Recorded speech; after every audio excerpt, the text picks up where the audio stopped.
കോട്ടയം തീക്കോയിയിൽ ഓടിക്കൊണ്ടിരുന്ന ട്രാവലറിന് തീപിടിച്ചു. വാഗമൺ സന്ദർശനത്തിനായി എത്തിയ കുടുംബമാണ് വാഹനത്തിലുണ്ടായിരുന്നത്. അപകടത്തിൽ ആർക്കും പരിക്ക് പറ്റിയിട്ടില്ല. ടോബി ജോൺസൺ കോട്ടയത്ത് നിന്ന് വിവരങ്ങൾ നൽകാനുണ്ട്. ടോബി, ഈ വാഹനത്തിന് തീ പിടിക്കാൻ ഇടയായ സാഹചര്യം എന്താണ്? എല്ലാവരും സുരക്ഷിതരല്ലേ?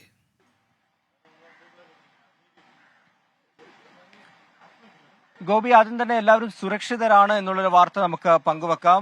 എന്തായാലും ഇന്ന് രാവിലെ 9:30 കൂടിയാണ് ഈ സംഭവം ഉണ്ടാകുന്നത്. തീക്കോയിൽ നിന്നും വാഗമണിലേക്കുള്ള യാത്രയിലായിരുന്നു. അതായത് മൂവാറ്റുപുഴ സ്വദേശികളാണ്. അവർ അവിടെ നിന്നും തീക്കോയി വഴി വാഗമണിലേക്ക് പോവുകയായിരുന്നു. നമുക്കറിയാവുന്നതുപോലെ വലിയൊരു കയറ്റമാണ്. ഈ കയറ്റം കയറുന്നതിനിടയിൽ വാഹനം ചൂടാവുകയും മുൻവശത്ത് നിന്ന് തീ പടരുകയുമായിരുന്നു എന്നാണ് നമുക്ക് ലഭിക്കുന്ന വിവരം. ഉടൻ തന്നെ വാഹനം നിർത്തി ഈ വാഹനത്തിലുണ്ടായിരുന്ന ആളുകളെ എല്ലാം തന്നെ പുറത്തിറക്കി. അതുകൊണ്ട് തന്നെ വലിയൊരു ദുരന്തം ഒഴിവായെന്ന് പറയാം. തുടർന്ന് നാട്ടുകാരാണ് ഓടിയെത്തി ആദ്യം തന്നെ രക്ഷാപ്രവർത്തനം നടത്തിയത്. വാഹനത്തിലെ തീ കെടുത്താനുള്ള ശ്രമം നാട്ടുകാർ നടത്തി. അതോടൊപ്പം തന്നെ ഈരാറ്റുപേട്ടയിൽ നിന്ന് ഫയർഫോഴ്സ് കൂടി എത്തിയാണ് പൂർണ്ണമായിട്ടും ആ തീ അണച്ചത്. എന്തായാലും ഈ യാത്രക്കാരെല്ലാം തന്നെ സുരക്ഷിതരാണ്. ഷോർട്ട് സർക്യൂട്ടും അതുപോലെ തന്നെ ഈ വാഹനം കയറ്റം കയറിയപ്പോൾ എഞ്ചിൻ ചൂടായതുമാണ് തീ പടരാനുള്ള കാരണമെന്നുള്ള വിവരമാണ് നമുക്കിപ്പോൾ ലഭിക്കുന്നത്. ഗോപി. ശരി ടോബി ജോൺസൺ ആണ് വിവരങ്ങൾ നൽകിയത് കോട്ടയത്ത് നിന്ന്.